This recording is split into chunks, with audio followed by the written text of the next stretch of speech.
दोस्तों हाजिर है एक होर वीडियो रिपोर्ट लैके चैनल रितेश लखी अनप्लग्ड उत्ते ते अज मैं गल करांगा पंजाब सरकार पंजाब पुलिस। मैं सिर्फ मौजूदा सरकार की गल नहीं करांगा बल्कि पिछलियां पंजाब दीयां सरकारां जिहड़ी दावे करदियां रहियां, खास करके कांग्रेस दीयां सरकारां जिन्हां ने यह दावे किए कि बिक्रम सिंह मजीठिया वर्गे लीडरां के खिलाफ उन्होंने परचे रजिस्टर किए, जेलों के विच उन्होंने डकिया। ये सरकारां कैप्टन अमरिंदर सिंह की सरकार, चरणजीत चन्नी की सरकार ते मौजूदा सरकार किन्नियां सुहिरद ते किन्नियां गंभीर ने पंजाब दे विच ड्रग्स के केसां की, ड्रग्स के तस्करां की धरपकड़ नूं लैके ते उन्हां केसां नूं फॉलो अप करन दे पक्षों। ते इस रिपोर्ट का सबब है हाल ही दे महीने जुलाई दे विच पंजाब ते हरियाणा हाई कोर्ट वालों जिहड़ी एक स्टेटस रिपोर्ट समय समय उत्ते अलग अलग महकमियां तो मंगी जाती है ते केंद्र सरकार मिनिस्ट्री ऑफ एक्सटर्नल अफेयर्स दे भी अफसरां तो स्टेटस रिपोर्ट मंगी गई सी। पंजाब दे एक बहुचर्चित भोला ड्रग केस जिस दे नाल कई होर ड्रग केस जुड़े हुए सन, ये सारे के सारे केसां की जिहड़ी निगरानी है खुद पंजाब ते हरियाणा हाई कोर्ट के मानयोग बेंच कर रहे हैगे ने। उन्हां केसां दे विच जिहड़ी स्टेटस रिपोर्ट दाखिल की गई है मिनिस्ट्री ऑफ एक्सटर्नल अफेयर्स के एक डिप्टी सैकरेटरी वालों, अज मैं उस चीज़ को थोड़े सामने लियाना चाहांगा ते इस जरिए उजागर भी करांगे पंजाब सरकार ते पंजाब पुलिस की वो अणगहली जो कि बीते कई सालों के विच इन्हां वल्लों लगातार हुंदी रही है। तो ये अणगहली किसी छोटे मोटे केस विच नहीं बल्कि ड्रग्स के अजे तक के पंजाब के सब तो वड्डे केस भोला ड्रग केस ते उसदे नाल दे होर जिहड़े फतेहगढ़ साहब, बनूड़ या फिर पटियाला जिले दे विच दर्ज किए गए केस सन उन्हां दे विच होई। सो एक पासे जिथे पंजाब सरकार दी जिहड़ा कानूनी पक्ष है बिक्रम सिंह मजीठिया की जिहड़ी रेगूलर बेल उन्होंने हाई कोर्ट दे विच मिल जाती है उसनूं रोकण दे विच नाकामयाब रहिंदा है। इस केस नूं इस बेल नूं अगे चुनौती देण दा भी पंजाब सरकार का कोई इरादा नहीं होएगा। सो जिथे वड्डे मगरमच्छां दे उत्ते हत्थ पाण दी पूरी गलबात दे विच पंजाब दीयां पहलियां सरकारां कैप्टन अमरिंदर सिंह की सरकार तां बुरी तरीके नाल फेल हुंदी नज़र आई ही, उत्थे ही मौजूदा सरकार दी भी कारगुजारी दे उत्ते अज आपां नज़रसानी करांगे। सो मैं गल करांगा उस स्टेटस रिपोर्ट की जो कि पंजाब अते हरियाणा हाई कोर्ट दे विच केंद्र सरकार के मिनिस्ट्री ऑफ एक्सटर्नल अफेयर्स यानी कि विदेश मंत्रालय के अफसर ने फाइल की है। हुण हैरानी होएगी कि बिक्रम सिंह मजीठिया के नाल कई होर अजिहे कथित जिहड़े ड्रग तस्करां दे नां जुड़े जो कि कैनेडा बेस सन, यूरोप बेस सन ते उन्हां दा नां आया बिक्रम सिंह मजीठिया के नाल, उन्हां दी सांझ, उन्हां दे इत्थे आना, बिक्रम सिंह मजीठिया के ठिकाणिਆਂ ते उन्हां दे घरां दे उत्ते रहना, ये सारी दी सारियां गल्लां चर्चावां दे विच रहीआं।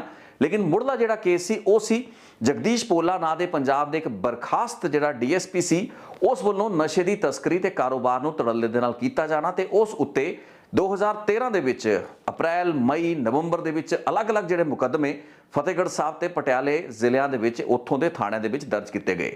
मैं थोड़ी जानकारी ਦੇ ਵਿੱਚ ਲਿਆਉਣਾ ਚਾਹਾਂਗਾ कि भारत सरकार कैनेडा की सरकार ਦੇ ਨਾਲ ਅਜਿਹੇ 11 NRIs ਦੀ एक्सट्राडिशन ਨੂੰ ਲੈ ਕੇ लगातार बीते कई सालों तो राबते विच है। 2016 तो लैके एक्सट्राडिशन ਦੀਆਂ ਜਿਹੜੀਆਂ रिक्वेस्ट ने लगातार ਜਿਹੜਾ कैनेडा सरकार का ग्लोबल अफेयर्स डिपार्टमेंट ਹੁੰਦਾ है ਤੇ डिपार्टमेंट ऑफ जस्टिस है ਉਹਦੇ ਸਾਹਮਣੇ ਪਈਆਂ ਨੇ ਤੇ ਇਹ ਲੋਕਾਂ ਨੂੰ ਕੈਨੇਡਾ ਤੋਂ यानी कि 11 ਜਿਹੜੇ NRIs ਹੈਗੇ ਨੇ ਜਿਨ੍ਹਾਂ ਦੀ ਇਨਵੋਲਵਮੈਂਟ ਦੇ ਖਦਸ਼ੇ, ਜਿਨ੍ਹਾਂ ਦੀ ਭੂਮਿਕਾ ਇਸ ਡਰੱਗਸ ਦੇ ਪੂਰੇ ਕਾਰੋਬਾਰ ਦੇ ਵਿੱਚ ਸਾਹਮਣੇ ਆ ਰਹੀ ਸੀ, ਉਹਨਾਂ ਦੀ ਐਕਸਟ੍ਰਾਡੀਸ਼ਨ ਸੰਭਵ ਕਿਉਂ ਨਹੀਂ ਹੋ ਪਾਈ ਹੈ ਤੇ ਇਸ ਦੇ ਵਿੱਚ ਕਸੂਰ ਕੀ ਕੈਨੇਡਾ ਸਰਕਾਰ ਉੱਥੋਂ ਦੇ डिपार्टमेंट ऑफ जस्टिस या ਉੱਥੋਂ ਦੇ अथॉरिटीज़ ਦਾ है, भारत सरकार ਦਾ है या फिर पंजाब सरकार ਤੇ पंजाब पुलिस ਦਾ है। इस बारे चानना पाया है इस स्टेटस रिपोर्ट ने जिस विच कि भारत सरकार का विदेश मंत्रालय ते उसके अधिकारी ये दावा कर रहे हैं कि पंजाब पुलिस ते पंजाब सरकार नूं पंज जिहड़ियां रिक्वेस्टां भेजियां गईयां ने, यानी कि एक्सट्राडिशन इन्हां 11 लोकां दी जिन्हां विचों 2 मर चुके हैगे ने, एक दा कतल हो जाता है ते एक हार्ट अटैक नाल मारिया जाता है। सो इन्हां 9 केसां दे विच हुण 9 अजिहे NRI एक्यूज रह गए ने जो कि कैनेडा दे विच हैगे ने ते इन्हां दी एक्सट्राडिशन भारत सरकार पंजाब सरकार के बिहाफ से सीक कर रही है। लेकिन जदों कैनेडा ने इन्हां बारे होर वेरवा मंगया, एडिशनल अतिरिक्त जानकारी मंगी जो कि 2018 तो बाद 2020, 21, 22 के सालों के मंगी गई, इन्हां जानकारियां नूं पंजाब सरकार ते पंजाब पुलिस ने भारत सरकार नूं मुहैया नहीं कराया। पंज रिमाइंडर भी कई केसां दे विच भेजे जा चुके ने पंजाब सरकार नूं, लेकिन वो जिहड़ा लोड़ींदा वेरवा उस रिक्वायर्ड फॉर्मेट दे विच, क्योंकि जदों एक्सट्राडिशन जिहड़ी प्रोसीडिंग हुंदी है उसकी एप्लीकेशन अर्जी भारत सरकार तैयार करके भेजती है, कुछ इन्फॉर्मेशन कैनेडा के अलग अलग महकमे खास करके डिपार्टमेंट ऑफ जस्टिस वालों अपने फॉर्मेट दे विच मंगी जाती है। ये फॉर्मेट दे विच पूरे दे पूरे केस का एक जिहड़ा ब्यौरा उसकी पूरी डिटेल ते एक लीगल जिहड़ा नोट है उसनूं 2 अलग अलग हिस्सों के वंड के मंगिया जाता है ਤੇ ਜੇ ਕੁਝ ਕਲੈਰੀਫਿਕੇਸ਼ਨ ਦੀ ਲੋੜ ਹੁੰਦੀ ਹੈ ਤਾਂ ਉਸ ਦੇ ਰੀਜੋਇੰਡਰ ਤੇ ਰਿਮਾਈਂਡਰ ਸੰਬੰਧਿਤ ਸਰਕਾਰਾਂ ਨੂੰ ਭੇਜੇ ਜਾਂਦੇ ਨੇ, ਯਾਨੀ ਕਿ ਭਾਰਤ ਸਰਕਾਰ ਨੂੰ ਭੇਜੇ ਜਾਂਦੇ ਨੇ, ਜੋ ਕਿ ਵਾਪਸ ਪੰਜਾਬ ਸਰਕਾਰ ਨੂੰ ਕੇਸ ਭੇਜਦੀ ਹੈ। ਉਹਨਾਂ ਤੋਂ ਜਿਹੜੀ ਵੀ ਕਲੈਰੀਫਿਕੇਸ਼ਨ ਮੰਗੀਆਂ ਗਈਆਂ ਹੁੰਦੀਆਂ ਨੇ ਇਹਨਾਂ ਐਕਿਊਜ਼ ਦੀ ਐਕਸਟ੍ਰੈਡੀਸ਼ਨ ਦੇ ਮੁਤਲਕ, ਉਹ ਫਿਰ ਪੰਜਾਬ ਸਰਕਾਰ ਦੀ ਪੁਲਿਸ ਦੇ ਜ਼ਰੀਏ ਤੇ ਜ਼ਿਲ੍ਹਾ ਪੁਲਿਸ ਦੇ ਜ਼ਰੀਏ ਜ਼ਿੰਮੇਵਾਰੀ ਹੁੰਦੀ ਹੈ ਕਿ ਉਹ ਵੇਰਵੇ, ਉਹ ਡਿਟੇਲਸ ਨੂੰ ਪੂਰਾ ਕਰਕੇ ਭਾਰਤ ਸਰਕਾਰ ਨੂੰ ਦੇਵੇ ਤਾਂ ਕਿ ਕੈਨੇਡਾ ਦੇ ਨਾਲ ਇਹਨਾਂ ਦੀ ਐਕਸਟ੍ਰੈਡੀਸ਼ਨ ਦੀ ਗੱਲਬਾਤ ਤੋਰੀ ਜਾ ਸਕੇ। ਹੁਣ ਇੱਥੇ ਮੈਂ ਤੁਹਾਡੀ ਨਜ਼ਰ ਕਰਾਂਗਾ ਉਹ ਸੂਚੀ ਤੇ ਉਹ ਲਿਸਟ ਜਿਸ ਤਹਿਤ ਕਿ 11 ਅਲੱਗ-ਅਲੱਗ ਜਿਹੜੇ NRI ਐਕਿਊਜ਼ ਨੇ ਉਹਨਾਂ ਨੂੰ 9 ਮੁਕੱਦਮਿਆਂ ਦੇ ਵਿੱਚ ਉਹਨਾਂ ਦੀ ਲੋੜ ਹੈ, ਪਾਲ ਹੈ ਤੇ ਇਹਨਾਂ ਵਿੱਚੋਂ 2 ਦੀ ਮੌਤ ਹੋ ਚੁੱਕੀ ਹੈ। ਸਭ ਤੋਂ ਪਹਿਲਾ ਨਾਂ ਹੈ ਅਮਰਜੀਤ ਸਿੰਘ ਕੂਨਰ ਦਾ, ਜੋ ਕਿ FIR ਨੰਬਰ 69 ਹੈ 2013 ਦੀ, ਪੁਲਿਸ ਸਟੇਸ਼ਨ ਫਤਿਹਗੜ੍ਹ ਸਾਹਿਬ ਦੀ ਹੈ, ਜਿਸ ਵਿੱਚ ਕਿ ਐਕਸਟ੍ਰੈਡੀਸ਼ਨ ਦੀ ਰਿਕੁਐਸਟ ਸਤੰਬਰ 27 2016 ਨੂੰ ਭੇਜੀ ਗਈ ਸੀ। ਡਿਪਾਰਟਮੈਂਟ ਆਫ ਜਸਟਿਸ ਕੈਨੇਡਾ ਦੇ ਸਾਹਮਣੇ ਇਹ ਕੇਸ ਵਿਚਾਰਾਧੀਨ ਹੈ। ਇਸ ਦੌਰਾਨ ਕਾਫੀ ਕਮਿਊਨੀਕੇਸ਼ਨ ਦੋਵਾਂ ਸਰਕਾਰਾਂ ਦੇ ਵਿੱਚ ਹੋਇਆ ਹੈ। 16 ਅਗਸਤ ਪਿਛਲੇ ਸਾਲ 2021 ਦੇ ਵਿੱਚ ਇੱਕ ਰਿਮਾਈਂਡਰ ਭੇਜਿਆ ਗਿਆ ਸੀ ਡਿਪਾਰਟਮੈਂਟ ਆਫ ਜਸਟਿਸ ਕੈਨੇਡਾ ਨੂੰ ਕਿ ਐਕਸਟ੍ਰੈਡੀਸ਼ਨ ਦੇ ਬਾਰੇ ਕੀ ਕੁਝ ਹੋਇਆ, ਲੇਕਿਨ ਉੱਥੋਂ ਕੁਝ ਹੋਰ ਕਲੈਰੀਫਿਕੇਸ਼ਨਸ ਮੰਗੀਆਂ ਗਈਆਂ। 27 ਜੂਨ ਯਾਨੀ ਕਿ 2 ਮਹੀਨੇ ਪਹਿਲਾਂ ਇਸੇ ਸਾਲ ਮਿਨਿਸਟਰੀ ਆਫ ਹੋਮ ਅਫੇਅਰਸ ਨੇ ਪੰਜਾਬ ਸਰਕਾਰ ਤੋਂ ਹੋਰ ਐਡੀਸ਼ਨਲ ਇਨਫੋਰਮੇਸ਼ਨ ਤੇ ਕਲੈਰੀਫਿਕੇਸ਼ਨ ਮੰਗੀ, ਜੋ ਕਿ ਡਿਪਾਰਟਮੈਂਟ ਆਫ ਜਸਟਿਸ ਕੈਨੇਡਾ ਨੇ ਮੰਗੀ ਸੀ, ਲੇਕਿਨ ਹਜੇ ਪੰਜਾਬ ਸਰਕਾਰ ਦਾ ਰਿਸਪੌਂਸ ਅਵੇਟਡ ਹੈ। ਸੋ ਇੱਕ ਇੰਪੋਰਟੈਂਟ ਕੇਸ ਸੀ FIR ਨੰਬਰ 69 ਤੇ ਇਸੇ FIR ਨੰਬਰ 69 2013 ਦੇ ਵਿੱਚ ਅਗਲਾ ਜਿਹੜਾ ਦੂਸਰਾ ਕੇਸ ਹੈ, ਜਿਸ ਦੇ ਵਿੱਚ ਕਿ 3 ਅਲੱਗ-ਅਲੱਗ ਲੋਕਾਂ ਦਾ ਇਸੇ ਕੇਸ ਦੇ ਵਿੱਚ ਇਕੱਠਾ ਹੀ ਕੇਸ ਬਣਾਇਆ ਗਿਆ ਸੀ। ਇਹਨਾਂ ਦੀ ਐਕਸਟ੍ਰੈਡੀਸ਼ਨ ਵੀ ਸੌਟ ਕੀਤੀ ਗਈ ਸੀ। ਇਹਨਾਂ ਵਿੱਚੋਂ ਕਈ ਪ੍ਰੋਕਲੇਮਡ ਆਫੈਂਡਰ ਘੋਸ਼ਿਤ ਕਰਤੇ ਗਏ ਨੇ। ਗੁਰਸੇਵਕ ਸਿੰਘ ਢਿੱਲੋਂ, ਨਿਰੰਕਾਰ ਸਿੰਘ ਢਿੱਲੋਂ ਅਤੇ ਸਰਬਜੀਤ ਸੰਡੇਰ, ਇਹ ਤਿੰਨਾਂ ਦੀ ਜਿਹੜੀ ਐਕਸਟ੍ਰੈਡੀਸ਼ਨ ਸੀ ਉਹ ਅਪ੍ਰੈਲ 12 2016 ਦੇ ਵਿੱਚ ਉਸ ਦੀ ਪਹਿਲੀ ਜਿਹੜੀ ਐਪਲੀਕੇਸ਼ਨ ਮੂਵ ਕੀਤੀ ਗਈ ਸੀ ਗਲੋਬਲ ਅਫੇਅਰਸ ਕੈਨੇਡਾ ਦੇ ਸਾਹਮਣੇ। ਉਸ ਤੋਂ ਬਾਅਦ ਪੱਤਰ ਵਿਵਹਾਰ ਚੱਲਦਾ ਰਿਹਾ ਤੇ ਰਿਮਾਈਂਡਰ ਜਿਹੜੇ ਸੀ ਕੈਨੇਡਾ ਦੀ ਸਰਕਾਰ ਨੂੰ ਤੇ ਡਿਪਾਰਟਮੈਂਟ ਨੂੰ ਮਈ 16 ਤੇ ਅਗਸਤ 14 2018 ਵਿੱਚ ਭੇਜੇ ਗਏ। 16 ਅਗਸਤ 2021 ਯਾਨੀ ਕਿ ਪਿਛਲੇ ਸਾਲ ਇੱਕ ਵਾਰ ਫਿਰ ਕੈਨੇਡਾ ਨੂੰ ਰਿਮਾਈਂਡਰ ਭੇਜਿਆ ਗਿਆ। ਇਸੇ ਸਾਲ ਜੂਨ ਦੇ ਵਿੱਚ, ਜਿਵੇਂ ਕਿ ਪਹਿਲੇ ਕੇਸ ਦੇ ਵਿੱਚ ਵੀ ਹੋਇਆ, ਮਿਨਿਸਟਰੀ ਆਫ ਹੋਮ ਅਫੇਅਰਸ ਨੇ ਪੰਜਾਬ ਸਰਕਾਰ ਤੋਂ ਉਹ ਐਡੀਸ਼ਨਲ ਇਨਫੋਰਮੇਸ਼ਨ ਮੰਗੀ ਜੋ ਕਿ ਕੈਨੇਡਾ ਸਰਕਾਰ ਨੇ ਮਿਨਿਸਟਰੀ ਆਫ ਹੋਮ ਅਫੇਅਰਸ ਤੋਂ ਮੰਗੀ ਸੀ, ਲੇਕਿਨ ਪੰਜਾਬ ਸਰਕਾਰ ਦਾ ਅਜੇ ਵੀ ਰਿਸਪੌਂਸ ਅਵੇਟਡ ਹੈ। ਲੇਕਿਨ ਇਸ ਕੇਸ ਦੇ ਵਿੱਚ ਇੱਕ ਬੜਾ ਮਹੱਤਵਪੂਰਨ ਪੱਖ ਇਹ ਹੈ ਕਿ ਸਰਬਜੀਤ ਸੰਡੇਰ ਦੀ ਹੱਤਿਆ ਇਸੇ ਸਾਲ ਜਨਵਰੀ ਦੇ ਵਿੱਚ ਹੋਈ ਦੱਸੀ ਜਾਂਦੀ ਹੈ ਲੈਂਗਲੇ ਦੇ ਵਿੱਚ। ਕੈਨੇਡਾ ਦੇ ਵਿੱਚ ਉਸ ਦਾ ਕਤਲ ਕਰਤਾ ਗਿਆ ਸੀ। ਸੋ ਇੱਕ ਐਕਿਊਜ਼ਡ ਪੰਜਾਬ ਦੇ ਉਸ ਬਹੁਚਰਚਿਤ ਜਿਹੜੇ ਡਰੱਗ ਕੇਸ ਸਨ, ਪੋਲਾ ਡਰੱਗ ਕੇਸ ਦੇ ਨਾਲ ਜੁੜੇ ਹੋਏ, ਉਸ ਦੀ ਮੌਤ ਇੱਕ ਕਤਲ ਦੇ ਵਿੱਚ ਲੈਂਗਲੇ ਕੈਨੇਡਾ ਦੇ ਵਿੱਚ ਹੁੰਦੀ ਹੈ। ਤੀਸਰਾ ਜਿਹੜਾ ਕੇਸ ਹੈ ਇਸੇ ਕਲੜੀ ਦੇ ਵਿੱਚ ਜੁੜਦਾ ਹੈ FIR ਨੰਬਰ 69 ਹੀ, ਉਹ FIR ਹੈ 2013 ਦੀ ਫਤਿਹਗੜ੍ਹ ਸਾਹਿਬ ਦੀ, ਜਿਸ ਵਿੱਚ ਕਿ ਰਣਜੀਤ ਸਿੰਘ ਦਾਰਾ ਮੁਠੱਡਾ ਯਾਨੀ ਕਿ ਇੱਕ ਹੀ FIR ਦਾ ਇਹ 5ਵਾਂ ਅਕਿਊਜ਼ਡ ਹੈ। ਤੀਜਾ ਕੇਸ ਹੈ ਜਿਸ ਦੀ ਐਕਸਟ੍ਰੈਡੀਸ਼ਨ ਸੀ ਕੀਤੀ ਗਈ ਸੀ। ਹੁਣ ਰਣਜੀਤ ਸਿੰਘ ਔਜਲਾ ਉਰਫ ਦਾਰਾ ਮੁਠੱਡਾ ਦੀ ਜਿਹੜੀ ਐਕਸਟ੍ਰੈਡੀਸ਼ਨ ਹੈ ਉਸ ਦੀ ਜਿਹੜੀ ਡਿਮਾਂਡ ਹੈ ਉਹ ਵੀ ਮਈ 11 2016 ਦੇ ਵਿੱਚ ਮੂਵ ਕੀਤੀ ਗਈ ਸੀ ਪਹਿਲੀ ਐਪਲੀਕੇਸ਼ਨ, ਲੇਕਿਨ ਉਸ ਤੋਂ ਬਾਅਦ ਪੱਤਰ ਵਿਵਹਾਰ ਚੱਲਦਾ ਰਿਹਾ। ਡਿਪਾਰਟਮੈਂਟ ਆਫ ਜਸਟਿਸ ਕੈਨੇਡਾ ਨੇ ਕਈ ਚਿੱਠੀਆਂ ਲਿਖੀਆਂ। 31 ਦਸੰਬਰ 2021 ਯਾਨੀ ਕਿ ਪਿਛਲੇ ਸਾਲ ਮਿਨਿਸਟਰੀ ਆਫ ਹੋਮ ਅਫੇਅਰਸ ਨੇ ਪੰਜਾਬ ਸਰਕਾਰ ਨੂੰ ਲਿਖਿਆ ਤੇ ਇਸ ਕੇਸ ਦੇ ਵਿੱਚ 5 ਜਿਹੜੇ ਰਿਮਾਈਂਡਰ ਨੇ, 5th reminder to Punjab government was sent on 30 May 2022 ਯਾਨੀ ਕਿ 3 ਮਹੀਨੇ ਪਹਿਲਾਂ, ਤੇ response of Punjab government is awaited. So ਇਸੇ FIR ਨੰਬਰ 69 ਦੇ ਵਿੱਚ ਇਹ ਦੂਸਰਾ ਐਕਿਊਜ਼ਡ ਸਰਬਜੀਤ ਸੰਡੇਰ ਤੋਂ ਬਾਅਦ ਰਣਜੀਤ ਸਿੰਘ ਔਜਲਾ ਉਰਫ ਦਾਰਾ ਮੁਠੱਡਾ, ਜਿਸ ਦੀ ਕਾਰਡਿਕ ਅਰੈਸਟ ਦੇ ਨਾਲ ਕੁਝ ਮਹੀਨੇ ਪਹਿਲਾਂ ਕੈਨੇਡਾ ਦੇ ਵਿੱਚ ਹੀ ਮੌਤ ਹੋਈ। ਵਰਲਡ ਕਬੱਡੀ ਫੈਡਰੇਸ਼ਨ ਜਿਹੜੀ ਸੀ ਬ੍ਰਿਟਿਸ਼ ਕਾਉਂਸਲ ਦੀ, ਉਸ ਦਾ ਸਾਬਕਾ ਮੁਖੀ ਵੀ ਰਹਿ ਚੁੱਕਾ ਸੀ। ਕੰਟਰੋਵਰਸੀਜ਼ ਦੇ ਵਿੱਚ ਰਣਜੀਤ ਸਿੰਘ ਦਾਰਾ ਮੁਠੱਡਾ ਰਿਹਾ। ਸੋ ਇੱਕ ਹੀ FIR ਨੰਬਰ 69 ਦੇ ਵਿੱਚ 2 ਜਿਹੜੇ ਮੇਨ ਐਕਿਊਜ਼ ਸਨ, ਸਰਬਜੀਤ ਸੰਡੇਰ ਤੇ ਰਣਜੀਤ ਸਿੰਘ ਦਾਰਾ ਮੁਠੱਡਾ ਔਜਲਾ ਦੀ ਮੌਤਾਂ ਹੋ ਚੁੱਕੀਆਂ ਨੇ। ਤਾਂ ਇਸ ਕੇਸ ਦੇ ਵਿੱਚ ਹੁਣ 3 ਹੋਰ ਲੋਕ ਬਚੇ ਨੇ, ਨਿਰੰਕਾਰ, ਗੁਰਸੇਵਕ ਢਿੱਲੋਂ ਅਤੇ ਅਮਰਜੀਤ ਕੂਨਰ। ਸੋ 3 ਉਹ ਕੇਸ ਸਨ ਜਿਹਦੇ ਵਿੱਚ ਹੁਣ 3 ਹੀ ਲੋਕ ਬਚੇ ਨੇ।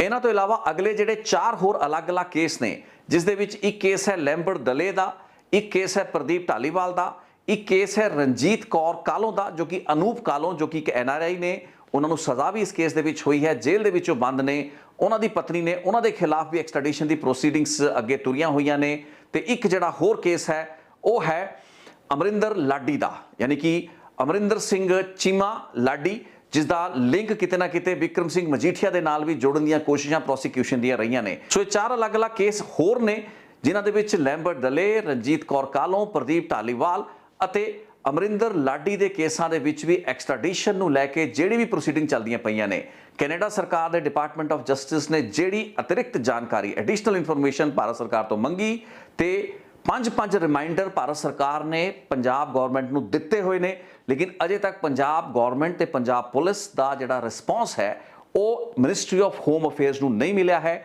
ਜਿਸ ਨੇ ਅੱਗੇ MEA ਨੂੰ ਸੂਚਿਤ ਕਰਨਾ ਹੈ। ਸੋ ਇਹੀ ਕਾਰਨ ਹੈ ਕਿ ਕਈ ਮਹੀਨਿਆਂ ਤੋਂ ਇਹਨਾਂ ਦੀ ਜਿਹੜੀ ਐਕਸਟ੍ਰੈਡੀਸ਼ਨ ਦੀ ਫਾਈਲਾਂ ਵੀ ਅਦਾਲਤਾਂ ਦੇ ਵਿੱਚ ਰੁਕੀਆਂ ਹੋਈਆਂ ਨੇ। ਇਹ ਜਿੰਨੀਆਂ ਵੀ ਸਬਮਿਸ਼ਨਸ ਨੇ ਇਹ ਸਾਰੀ ਦੀਆਂ ਸਾਰੀਆਂ ਮਿਨਿਸਟਰੀ ਆਫ ਐਕਸਟਰਨਲ ਅਫੇਅਰ ਦੇ ਅਧਿਕਾਰੀਆਂ ਨੇ ਪੰਜਾਬ ਅਤੇ ਹਰਿਆਣਾ ਹਾਈ ਕੋਰਟ ਵਿੱਚ ਕੀਤੀਆਂ ਨੇ, ਤੇ ਅਜਿਹੀ ਹੀ ਜਿਹੜੀ ਸਬਮਿਸ਼ਨਸ ਪਿਛਲੇ ਸਾਲ ਅਗਸਤ 2021 ਦੇ ਵਿੱਚ ਵੀ ਕੀਤੀਆਂ ਗਈਆਂ ਸੀ। ਯਾਨੀ ਕਿ ਪਰਨਾਲਾ ਉੱਥੇ ਦਾ ਉੱਥੇ ਹੀ ਹੈ, ਥੋੜੀ ਬਹੁਤ ਚੇਂਜਸ ਹੋਈਆਂ ਨੇ, ਲੇਕਿਨ ਜ਼ਿਆਦਾਤਰ ਕੇਸਾਂ ਦੇ ਵਿੱਚ ਪੰਜ ਰਿਮਾਈਂਡਰਸ ਹੋਣ ਦੇ ਬਾਵਜੂਦ ਵੀ ਪੰਜਾਬ ਸਰਕਾਰ ਵੱਲੋਂ ਉਹ ਜਾਣਕਾਰੀ ਹੀ ਅਜੇ ਤੱਕ ਕੇਂਦਰ ਸਰਕਾਰ ਨੂੰ ਨਹੀਂ ਦਿੱਤੀ ਗਈ ਹੈ, ਜਿਸ ਦੀ ਲੋੜ ਕੈਨੇਡਾ ਸਰਕਾਰ ਨੂੰ ਹੈ ਇਹਨਾਂ ਦੀ ਐਕਸਟ੍ਰੈਡੀਸ਼ਨ ਨੂੰ ਅੱਗੇ ਤੋਰਨ ਲਈ। ਇਹਨਾਂ 4 ਕੇਸਾਂ ਤੋਂ ਇਲਾਵਾ 2 ਹੋਰ ਕੇਸ ਬਚਦੇ ਨੇ, ਜੋ ਕਿ ਕਮਰ ਮਨਜੀਤ ਸਿੰਘ ਸਾਲਵਾਨ, ਜੋ ਕਿ ਇੱਕ ਨਾਰਕੋਟਿਕ ਕੰਟਰੋਲ ਬਿਊਰੋ ਦੇ ਨਾਲ ਜੁੜੇ ਹੋਏ ਡਰੱਗ ਕੇਸ ਦੇ ਵਿੱਚ ਇੱਕ ਵਾਂਟਡ ਭਗੌੜਾ ਹੈ, ਪ੍ਰੋਕਲੇਮਡ ਆਫੈਂਡਰ ਵੀ ਹੈ। ਉਸ ਦੇ ਬਾਰੇ ਜਿਹੜਾ ਵੇਰਵਾ ਕੈਨੇਡਾ ਸਰਕਾਰ ਨੇ ਮੰਗਿਆ ਹੈ, ਜਿਸ ਦੀ ਜਾਣਕਾਰੀ ਨਾਰਕੋਟਿਕ ਕੰਟਰੋਲ ਬਿਊਰੋ ਭਾਰਤ ਸਰਕਾਰ ਦੇ ਮਹਿਕਮੇ ਵੱਲੋਂ ਅਜੇ ਤੱਕ MHA ਨੂੰ ਨਹੀਂ ਦਿੱਤੀ ਗਈ ਹੈ। ਤੇ ਆਖਰੀ ਜਿਹੜਾ ਕੇਸ ਹੈ ਉਹ ਹੈ ਪਰਵਿੰਦਰ ਸਿੰਘ ਪਿੰਡੀ ਦਿਓਲ ਦਾ। ਇਸ ਦਾ ਵੀ ਜ਼ਿਕਰ ਵਿਕਰਮ ਸਿੰਘ ਮਜੀਠੀਆ ਦੇ ਨਾਲ ਜੋੜ ਕੇ ਉਹਨਾਂ ਕੇਸਾਂ ਦੇ ਵਿੱਚ ਆਇਆ ਹੈ। ਇਸ ਕੇਸ ਦੇ ਵਿੱਚ ਪਰਵਿੰਦਰ ਸਿੰਘ ਦਿਓਲ ਦੇ ਖਿਲਾਫ FIR ਨੰਬਰ 241 ਹੈ। ਪੁਲਿਸ ਸਟੇਸ਼ਨ ਸਦਰ ਪਟਿਆਲਾ ਦਾ ਕੇਸ ਹੈ, ਜਿਸ ਵਿੱਚ ਕੀ ਸਾਰੇ ਦੇ ਸਾਰੀ ਫਾਰਮੈਲਿਟੀਜ਼ ਕਰਤੀਆਂ ਗਈਆਂ ਨੇ। ਤੇ ਆਖਰੀ ਜਿਹੜੇ ਰਿਮਾਈਂਡਰ ਸੀ ਕੁਝ ਮਹੀਨੇ ਪਹਿਲਾਂ ਹੀ ਭਾਰਤ ਸਰਕਾਰ ਨੇ ਕੈਨੇਡਾ ਸਰਕਾਰ ਨੂੰ ਭੇਜੇ ਨੇ। ਇਸ ਕੇਸ ਦੇ ਵਿੱਚ ਕੋਈ ਡੀਲੇ ਨਹੀਂ ਹੈ, ਪੰਜਾਬ ਸਰਕਾਰ ਵੱਲੋਂ ਕੋਈ ਅਜਿਹੀ ਕੋਤਾਹੀ ਜਾਂ ਜਿਹੜਾ ਅਨਨੈਸੈਸਰੀਲੀ ਜਿਸ ਨੂੰ ਕੇਸ ਨੂੰ ਲਟਕਾਉਣ ਵਾਲੀ ਗੱਲ ਹੈ ਅਜਿਹੀ ਨਹੀਂ ਹੈ। ਸੋ ਪਰਵਿੰਦਰ ਸਿੰਘ ਪਿੰਡੀ ਦਿਓਲ ਦਾ ਇਕਲੌਤਾ ਜਿਹਾ ਕੇਸ ਹੈ। ਇਹਨਾਂ 9 ਕੇਸਾਂ ਤੇ 11 ਐਕਿਊਜ਼, ਜਿਨ੍ਹਾਂ ਵਿੱਚੋਂ 2 ਦੀ ਤਾਂ ਹੁਣ ਮੌਤ ਹੋ ਚੁੱਕੀ ਹੈ, ਉਹਨਾਂ ਦੇ ਵਿੱਚੋਂ ਜਿਸ ਵਿੱਚ ਕੀ ਫਾਰਮੈਲਿਟੀ ਪੂਰੀ ਹੈ। 4 ਕੇਸਾਂ ਦੇ ਵਿੱਚ 5 ਰਿਮਾਈਂਡਰਸ ਦੇ ਬਾਵਜੂਦ ਪੁਲਿਸ ਵੱਲੋਂ ਤੇ ਪੰਜਾਬ ਸਰਕਾਰ ਵੱਲੋਂ ਇਨਫੋਰਮੇਸ਼ਨ ਪ੍ਰੋਵਾਈਡ ਨਹੀਂ ਕਰਾਈ ਗਈ ਹੈ, ਤੇ ਬਾਕੀ ਕੇਸਾਂ ਦੇ ਵਿੱਚ ਵੀ ਸਾਰੀ ਦੀ ਸਾਰੀ ਕਾਰਵਾਈ ਹੈ ਉਹ ਲਟਕਦੀ ਪਈ ਹੈ। ਹੁਣ ਇੱਥੇ ਜਿਹੜੀ ਚੀਜ਼ ਧਿਆਨ ਦੇਣ ਵਾਲੀ ਹੈ ਉਹ ਇਹ ਹੈ ਕਿ ਇੱਕ ਪਾਸੇ ਤਾਂ ਪੰਜਾਬ ਦੀ ਮੌਜੂਦਾ ਸਰਕਾਰ ਭਗਵੰਤ ਮਾਨ ਦੀ ਸਰਕਾਰ ਇਸ ਚੀਜ਼ ਦੇ ਦਾਅਵੇ ਠੋਕਦੀ ਪਈ ਹੈ। ਹਰ ਹਫਤੇ ਸੋਮਵਾਰ ਦੇ ਦਿਨ ਇੱਕ ਪ੍ਰੈਸ ਬਰੀਫਿੰਗ ਹੁੰਦੀ ਹੈ। ਪੰਜਾਬ ਪੁਲਿਸ ਦੇ ਇੱਕ IG ਪੱਧਰ ਦੇ ਅਧਿਕਾਰੀ ਪ੍ਰੈਸ ਨੂੰ ਬਰੀਫ ਕਰਦੇ ਨੇ, ਤੇ ਹਾਲ ਹੀ ਦੇ ਵਿੱਚ 2 ਦਿਨ ਪਹਿਲਾਂ ਜਿਹੜੀ ਉਹਨਾਂ ਵੱਲੋਂ ਬਰੀਫਿੰਗ ਕੀਤੀ ਗਈ ਉਸ ਵਿੱਚ ਦਾਅਵਾ ਇਹ ਕੀਤਾ ਗਿਆ ਕਿ ਪੰਜਾਬ ਸਰਕਾਰ 185 ਦੇ ਆਸ-ਪਾਸ ਜਿਹੜੇ ਪ੍ਰੋਕਲੇਮਡ ਆਫੈਂਡਰਸ ਨੇ ਉਹਨਾਂ ਨੂੰ ਅਲੱਗ-ਅਲੱਗ ਕੇਸਾਂ ਦੇ ਵਿੱਚ ਫੜ ਚੁੱਕੀ ਹੈ। ਈਵਨ ਡਰੱਗਸ ਦੇ ਕੇਸਿਸ ਤੇ ਹੋਰ ਬਥੇਰੇ ਅਜਿਹੇ ਕੇਸਿਸ ਸੀ। ਇਹ ਪੂਰੀ ਦੀ ਪੂਰੀ ਡਰਾਈਵ ਗੈਂਗਸਟਰਾਂ ਤੇ ਡਰੱਗਸ ਦੇ ਖਿਲਾਫ ਜਿਹੜੀ ਦਬਿਸ਼ ਦੇ ਰੂਪ ਵਿੱਚ ਵੇਖੀ ਜਾ ਰਹੀ ਹੈ। ਤੇ ਦਾਅਵਾ ਇੱਥੋਂ ਤੱਕ ਕੀਤਾ ਗਿਆ ਕਿ 1980 ਤੇ 90 ਦੇ ਦਹਾਕਿਆਂ ਦੇ 1985, 1988, 1999 ਦੇ ਕੁਝ ਅਜਿਹੇ ਭਗੌੜਿਆਂ ਤੇ ਪ੍ਰੋਕਲੇਮਡ ਆਫੈਂਡਰਸ ਨੂੰ ਗ੍ਰਿਫਤਾਰ ਕਰਕੇ ਬਹੁਤ ਹੀ ਪੁਰਾਣੇ ਕੇਸਾਂ ਨੂੰ ਵੀ ਪੰਜਾਬ ਪੁਲਿਸ ਨੇ ਕ੍ਰੈਕ ਕੀਤਾ ਹੈ। ਲੇਕਿਨ ਜੇ ਆਪਾਂ ਗੱਲ ਕੈਨੇਡਾ ਸਰਕਾਰ ਦੇ ਨਾਲ ਪੱਤਰ ਵਿਵਹਾਰ ਦੀ ਤੇ ਉਸ ਕਮਿਊਨੀਕੇਸ਼ਨ ਦੀ ਕਰੀਏ, 2016 ਤੋਂ ਸ਼ੁਰੂ ਹੋਈ ਐਕਸਟ੍ਰੈਡੀਸ਼ਨ ਦੀਆਂ ਪ੍ਰੋਸੀਡਿੰਗਸ, ਉਸ ਦੇ ਵਿੱਚ ਪੰਜਾਬ ਸਰਕਾਰ ਤੇ ਪੰਜਾਬ ਪੁਲਿਸ ਨੇ ਲੋੜੀਂਦੀ ਇਨਫੋਰਮੇਸ਼ਨ ਹੀ ਪ੍ਰੋਵਾਈਡ ਨਹੀਂ ਕਰਾਈ ਹੈ। ਇਹ ਪੰਜਾਬ ਦਾ ਸਭ ਤੋਂ ਵੱਡਾ ਡਰੱਗ ਕੇਸ ਸੀ, ਜਿਸ ਨੇ ਤੰਦਾਂ ਹੋਰ ਜੋੜਨੀਆਂ ਸੀ, ਜਿਸ ਨੇ ਹੋਰ ਤਾਰ ਜੋੜਨੇ ਸੀ ਵੱਡੇ ਸਰਗਨਾਵਾਂ ਦੇ ਨਾਲ।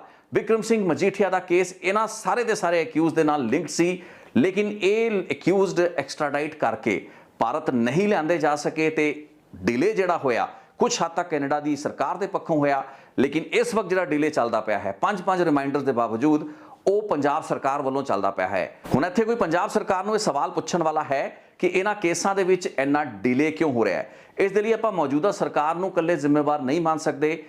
ਸਾਬਕਾ ਸਰਕਾਰਾਂ ਤੇ ਖਾਸ ਕਰਕੇ ਕੈਪਟਨ ਅਮਰਿੰਦਰ ਸਿੰਘ ਦੀ ਸਰਕਾਰ ਨੇ 4.5 ਸਾਲ ਇਸ ਕੇਸ ਦੀ ਜਿਹੜੀ ਰਫ਼ਤਾਰ ਹੈ ਉਸ ਨੂੰ ਕਿਵੇਂ ਰੋਕ ਕੇ ਰੱਖਿਆ। ਹੈਂਡ ਬ੍ਰੇਕਾਂ ਜਿਵੇਂ ਕਹਿੰਦੇ ਆ ਗੱਡੀ ਦੀਆਂ, ਉਹ ਲਗਾ ਕੇ ਰੱਖੀਆਂ ਇਹਨਾਂ ਕੇਸਾਂ ਦੀਆਂ ਰਫ਼ਤਾਰਾਂ ਦੇ ਉੱਤੇ ਉਸ ਸਰਕਾਰ ਨੇ, ਜਿਸ ਦੇ ਚੱਲਦਿਆਂ 4.5 ਸਾਲ ਤੱਕ ਇਹ ਕੇਸ ਹਾਈ ਕੋਰਟ ਦੇ ਵਿੱਚ ਹੀ ਲਟਕਦਾ ਰਿਹਾ। ਅਖੀਰ ਦੇ ਵਿੱਚ ਹਾਈ ਕੋਰਟ ਨੂੰ ਇਹ ਸਵਾਲ ਪੁੱਛਣਾ ਪਿਆ ਕਿ ਅਸੀਂ ਮਾਮਲੇ ਦੀ ਇਨਵੈਸਟੀਗੇਸ਼ਨ ਦੇ ਉੱਤੇ ਕਿਹੜੀ ਰੋਕ ਲਾਈ ਹੈ, ਜਿਹੜਾ ਤੁਸੀਂ ਸਾਡਾ ਮੂੰਹ ਝਾਕਦੇ ਪਏ ਹੋ, ਜਿਸ ਤੋਂ ਬਾਅਦ ਜਾ ਕੇ ਇਹ ਕੇਸ ਅੱਗੇ ਤੁਰਨੇ ਸ਼ੁਰੂ ਹੋਏ। ਅਖੀਰ ਦੇ ਵਿੱਚ ਚਰਨਜੀਤ ਚੰਨੀ ਜਦੋਂ ਮੁੱਖ ਮੰਤਰੀ ਬਣੇ ਉਸ ਵਕਤ ਹੀ ਕੇਸਾਂ ਨੇ ਥੋੜੀ ਬਹੁਤ ਰਫ਼ਤਾਰ ਫੜੀ, ਮੁਕੱਦਮੇ ਨਵੇਂ ਦਰਜ ਹੋਏ, ਵਿਕਰਮ ਸਿੰਘ ਮਜੀਠੀਆ ਅੰਦਰ ਹੋਏ, ਲੇਕਿਨ ਉਸ ਵਕਤ ਵੀ ਡੀਲੇ ਬਹੁਤ ਜ਼ਿਆਦਾ ਸੀ। ਤੇ ਉਸ ਤੋਂ ਬਾਅਦ ਦੇ ਤਕਰੀਬਨ 6-7 ਮਹੀਨੇ ਤੇ ਆਮ ਆਦਮੀ ਪਾਰਟੀ ਦੀ ਭਗਵੰਤ ਮਾਨ ਵਾਲੀ ਸਰਕਾਰ ਦੇ 5 ਮਹੀਨੇ ਦੇ ਕਾਰਜਕਾਲ ਦੀ ਹਾਈਲਾਈਟ ਮੰਨੀਏ ਜਾਂ ਇਸ ਨੂੰ ਲੋਐਸਟ ਪੁਆਇੰਟ ਮੰਨੀਏ ਕਿ ਨਾ ਤਾਂ ਇਸ ਸਰਕਾਰ ਦੇ ਕਾਰਜਕਾਲ ਦੇ ਦੌਰਾਨ ਵਿਕਰਮ ਸਿੰਘ ਮਜੀਠੀਆ ਤੋਂ ਸਹੀ ਤਰੀਕੇ ਨਾਲ, ਲੌਜੀਕਲ ਤਰੀਕੇ ਨਾਲ ਪੁੱਛਗਿੱਛ ਹੋ ਪਾਈ, ਤੇ ਨਾ ਹੀ ਉਸ ਦੀ ਬੇਲ ਐਪਲੀਕੇਸ਼ਨ ਨੂੰ ਸਰਕਾਰ ਸਹੀ ਤਰੀਕੇ ਨਾਲ ਰੋਕ ਪਾਈ, ਉਸ ਦੀ ਖਿਲਾਫਤ ਕਰ ਪਾਈ, ਉਸ ਦੀ ਮੁਖਾਲਫਤ ਕਰ ਪਾਈ।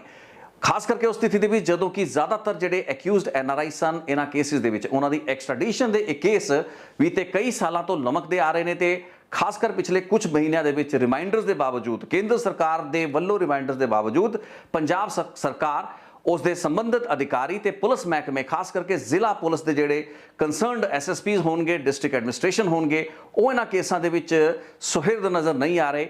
ਇਹੀ ਕਾਰਨ ਹੈ ਕਿ ਇਹ ਕੇਸਿਸ ਲਟਕੇ ਹੋਏ ਨੇ। ਸੋ ਜਦੋਂ ਪੰਜਾਬ ਦੇ ਸਭ ਤੋਂ ਵੱਡੇ ਬਹੁਚਰਚਿਤ ਡਰੱਗ ਘੁਟਾਲੇ ਦੇ ਵਿੱਚ ਐਡਾ ਬੁਰਾ ਹਾਲ ਹੈ ਇਨਵੈਸਟੀਗੇਸ਼ਨ ਦਾ, ਆਪਾਂ ਛੋਟੇ ਵੱਡੇ ਕੇਸਾਂ ਦੀ ਤਾਂ ਗੱਲ ਹੀ ਕੀ ਕਰੀਏ। ਸੋ ਹਰ ਹਫਤੇ ਜਿੰਨੇ ਵੀ ਪ੍ਰਾਪਤੀਆਂ ਪੰਜਾਬ ਸਰਕਾਰ ਗਿਣਾਉਣ ਦੀ ਕੋਸ਼ਿਸ਼ ਕਰ ਰਹੀ ਹੈ, ਉਹ ਇਸ ਪੰਜਾਬ ਦੇ ਸਭ ਤੋਂ ਵੱਡੇ ਡਰੱਗ ਕੇਸ ਦੇ ਸਾਹਮਣੇ ਕੁਝ ਵੀ ਨਹੀਂ ਨੇ।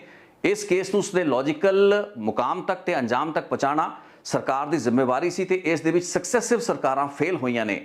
ਪਿਛਲੀ ਕਾਂਗਰਸ ਸਰਕਾਰ ਜ਼ਿਆਦਾ ਕੁਝ ਨਹੀਂ ਕਰ ਪਾਈ ਤੇ ਹੁਣ ਮੌਜੂਦਾ ਸਰਕਾਰ ਦੇ ਸਮਿਆਂ ਦੇ ਵਿੱਚ ਵੀ ਕੁਝ ਜ਼ਿਆਦਾ ਕੁਝ ਹੁੰਦਾ ਨਜ਼ਰ ਨਹੀਂ ਆ ਰਿਹਾ ਹੈ। ਅਜਿਹੇ ਹਾਲਾਤ ਦੇ ਵਿੱਚ ਇਸ ਬਹੁਤ ਚਰਚਿਤ ਡਰੱਗ ਕੇਸ ਦਾ ਕੀ ਹੋਣਾ ਹੈ, ਕੀ ਹਸ਼ਰ ਹੋਏਗਾ, ਇਹ ਸਭ ਦੇ ਸਾਹਮਣੇ ਹੀ ਹੈ। ਸੋ ਜੇ ਬਿਕਰਮ ਸਿੰਘ ਮਜੀਠੀਆ ਵਰਗੇ ਅਕਾਲੀ ਲੀਡਰਾਂ ਨੂੰ ਉਹਨਾਂ ਦੇ ਵਰਕਰ ਵਧਾਈ ਨਾ ਦੇਣ, ਗੁਲਦਸਤਿਆਂ ਦੇ ਨਾਲ, ਫੁੱਲ ਮਾਲਾ ਦੇ ਨਾਲ ਉਹਨਾਂ ਦੇ ਸਵਾਗਤ ਨਾ ਕਰਨ, ਤਾਂ ਫਿਰ ਹੋਰ ਕੀ ਪੰਜਾਬ ਦੇ ਵਿੱਚ ਹੋਏ। ਇੱਕ ਬਹੁਤ ਹੀ ਸੌਰੀ ਸਟੇਟ ਆਫ ਅਫੇਅਰਸ ਹੈ ਪੰਜਾਬ ਦੀ ਇਨਵੈਸਟੀਗੇਸ਼ਨ ਦੇ ਪੱਖੋਂ ਤੇ ਪੰਜਾਬ ਪੁਲਿਸ ਤੇ ਪੰਜਾਬ ਸਰਕਾਰ ਇਸ ਲਈ ਜਵਾਬਦੇਹੀ ਹੈ। ਅਜੇ ਵੀ ਸਮਾਂ ਹੈ।